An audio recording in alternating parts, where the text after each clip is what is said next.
My tātou. Thank you everybody for coming. And I'd love to be able to introduce to you our next presenter, Jo Spod from Ohomai.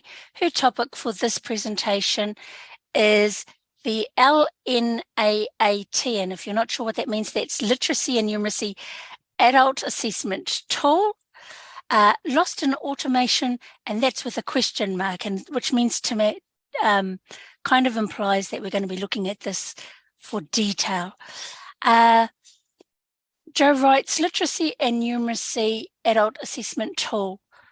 The presentation considers whether recent organisational changes on how the Literacy and Numeracy Adult Assessment Tool is deployed and has impacted on best practice.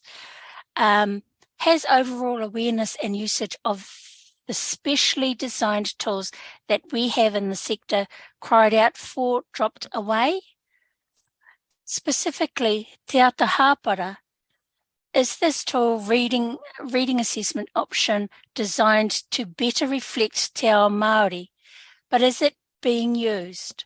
So this presentation is an opportunity for us to consider how the assessment tool is being used across different tertiary organisations. So I'm going to welcome Joanne. Thanks for sharing with us, Jo. I'm going to hand the time over to you now. Thanks, Tanya. I'm just sharing my screen now, and if you can let me know whether you are seeing the full screen version and not my notes version. Is that correct? Yes, we are. Awesome. Okay, great. And thank you, Tanya, for the introduction. And thanks also, Huadai before me. I just wanted to acknowledge one of the things that I took from her is about we become more than who we are through education. And I hope that that sort of leads into this as well a little bit of my presentation. So here we go.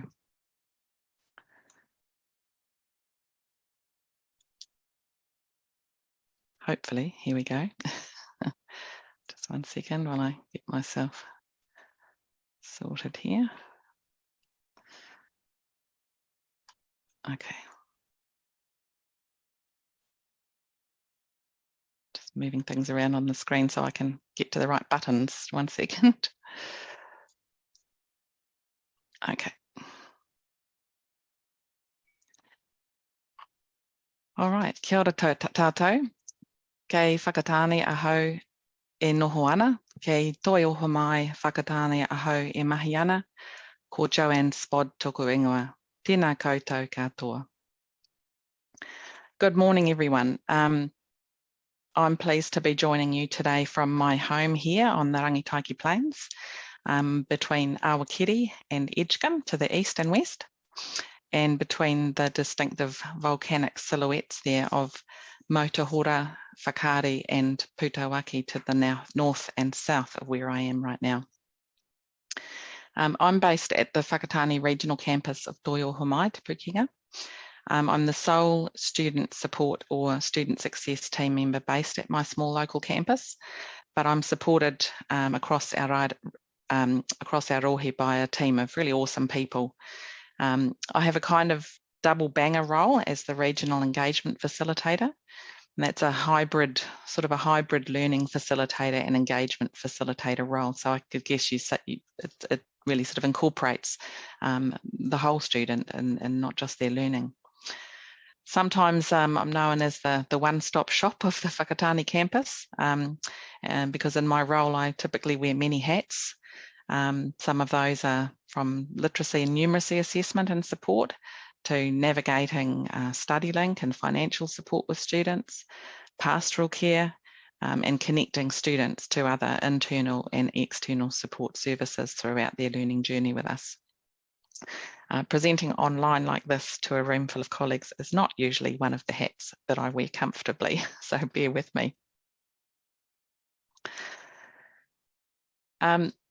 To get started with an overview of my presentation, so this kōrero just aims to simply share with you some reflections of the changes that have evolved over about 6 or 7 years in our literacy numeracy assessment practice across our Toi Ohomai regions. It sort of started, I made some observations around effects that some of the changes had had locally, which led to starting some conversations about our current practice with some colleagues, and also with Ben Gardner from the NZCER and from the Literacy and Numeracy Adult Assessment Tool, or LNAAT, and sometimes I see that also written as ALNAT. We all seem to have our own ways of representing that acronym. And it also led me then into some deeper digging and reflecting, using resources available from the assessment tool, from TEC, from Ako Aotearoa, and also from the Ministry of Education. So then as a team, we looked at our current practice and reflected on whether we are fully aware of and using the range of, utilising the range of resources available for the process of assessing literacy and numeracy skills in a way that really reflects the cultural context of our regional learners in particular. We looked at introducing a wider usage of the so-called Māori audience version of the adult assessment tool, so Te Ata Hāpara. So now in my team, we're looking into some simple changes we could make to address learner engagement in this process by increasing the Te Ao Māori cultural content in our practice through wider use of that Te Ata Hāpara tool for pre and post reading assessment, which obviously is in English, to better reflect the worldview of many of our learners.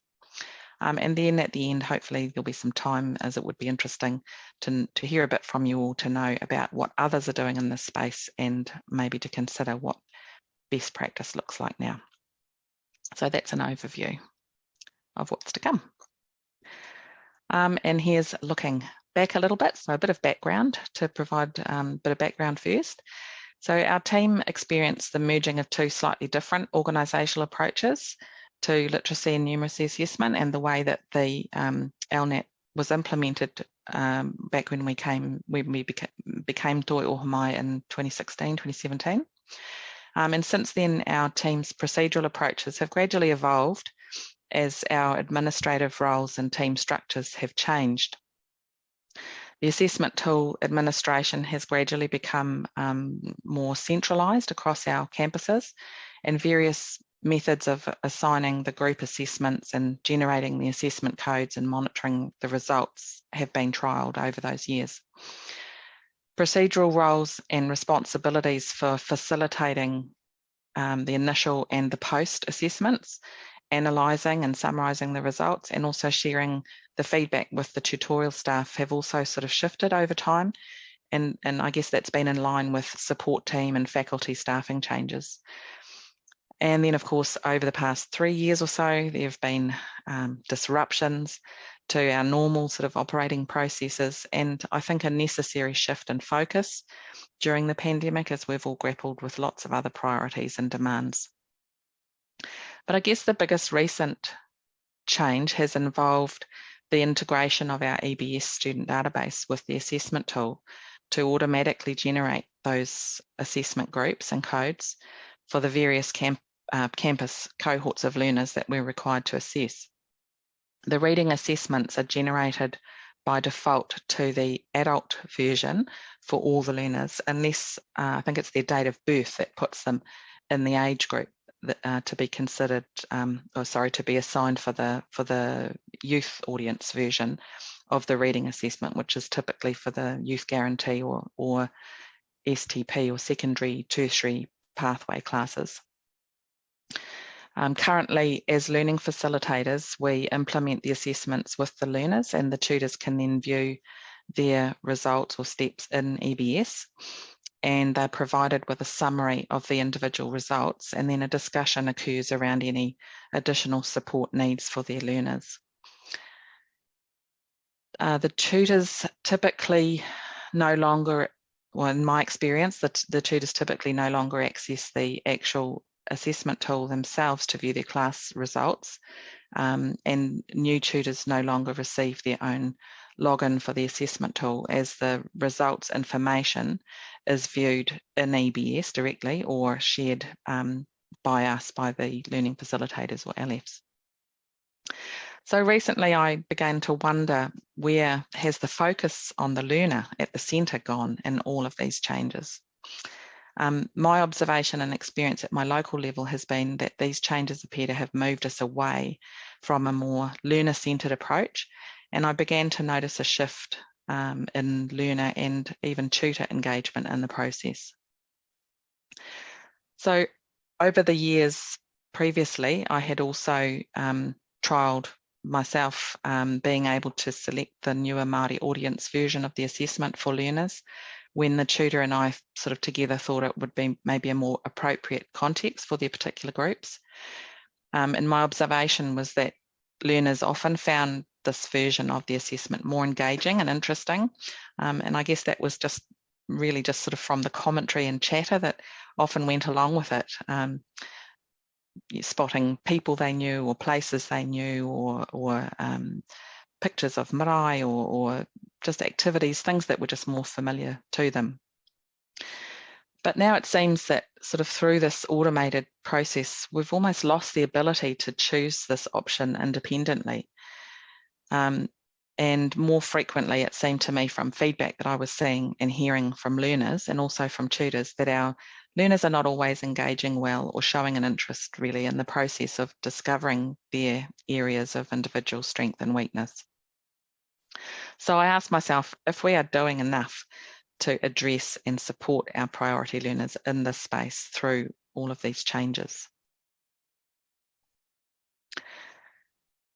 Oops, there we go. So just to understand our regional context a little better, I looked into data from our Institute Enrolments dashboard, Te Ao Marama. So typically, so just comparing a little bit here, so typically our whakatane learners, in 2022, we had over 85% Māori ākonga. They're enrolled in levels 2 to 5. Many of them are in trades classes. They're mainly 25 plus. Our two biggest age groups are what we call the STP students, so secondary, tertiary pathway students, trades academy, that kind of thing. They're under 19-year-olds. And then we have this other sort of a spike actually this year, in perhaps this year and last year, in 45 plus age group. I think probably because of the TTAF funded courses. We have a lot of health workers and so on that's sort of bumped that age group up quite a bit in our area. Typically, the students are previously from an unemployed or a wage salary worker background, or from high school. Many of them are first time in tertiary or first time in whānau at tertiary, and also largely many of them also come from a kura kaupapa Māori background. So I've lumped, to compare, I've lumped all of our other campuses into one here, but obviously they're very diverse. Tauranga, Rotorua, Waipa campus, Taupo, Tūrangi, Tokoro and South Waikato. Together, over a third of the students are Māori ākonga on average. Although with the exception of Tauranga, most of the campuses actually have sort of over half Māori enrolments. And that's from levels 2 through to 7 or above. And the data showed me there that they also have this young group, and slightly younger on average than the students at whakatane currently. That's a little bit of a regional picture. So in here you can see some examples of some feedback or comments that I've noted when talking to regional tutorial staff or to my own team members about their experience or knowledge of the assessment tool capability, and also some comments heard from learners during my sort of usual assessment preamble, or just as they're getting into the reading questions in their assessments. One of them from the Waipa experience, so a tutor told of a student who was a high achieving student from his kura kaupapa Māori who came out with quite low sort of step grades when sitting the default adult version of the assessment tool. He just struggled to understand what they were asking of him. in Tūrangi, a tutor of mostly kura kaupapa Māori background learners. In her experience, she said her learners do not engage well with the assessment tool. They don't connect with it. They feel that it's not relevant to them and for her as well into their industry learning.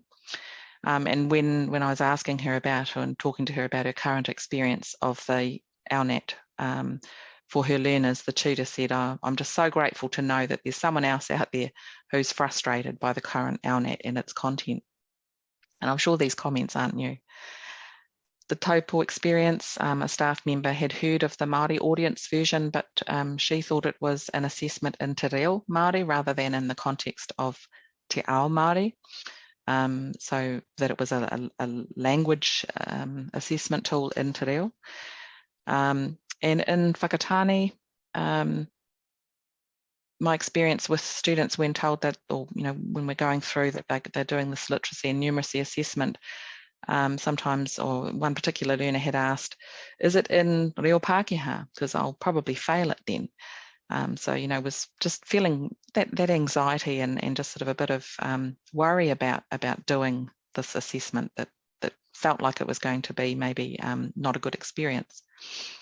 And then there's the typical sort of ones that perhaps others of you have experienced where they just sort of getting into the assessment and you hear these comments sort of, oh, miss, why do I have to do this? It's not even got any relevance to me, or this is hōhā, miss, how many questions are there again? Or sometimes it's just, you can just hear the keyboard clicking rapidly away and 5 minutes later, students jumping up, I'm done. So, you sort of get the feeling that really they haven't been invested in the process.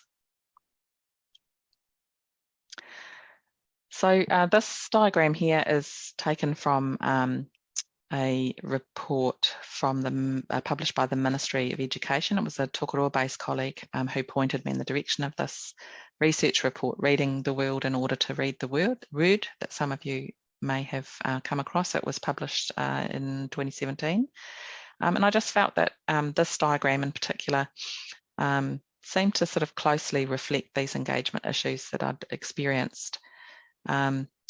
It shows what they call a model of a divergent or multiple approach to literacy improvement, which means knowing the students' existing literacies to support them to complete their qualification. The underpinning context of Te Ao Māori is central in this model, and the literacies of the student are linked, recognised and validated more.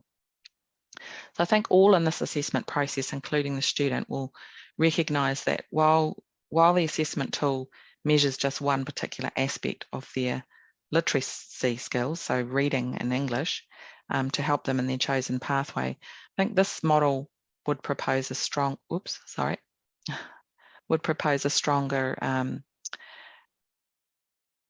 support or acknowledgement of the student's own sort of cultural and social background. And it's worth noting that this oh gosh, I keep clicking on the wrong thing here. Bear with me. That report was published in 2017, sort of before the new version Te Ata Hāpara came out, or around the same time as that they came out around about the same time. So really that sort of leads me to sort of think, well, so there's nothing new here really, or is there? Because initially I was reluctant to present this topic. I sort of thought it's nothing new or innovative, because as we all know, love it or hate it, the assessment tool has been in our lives for many years already.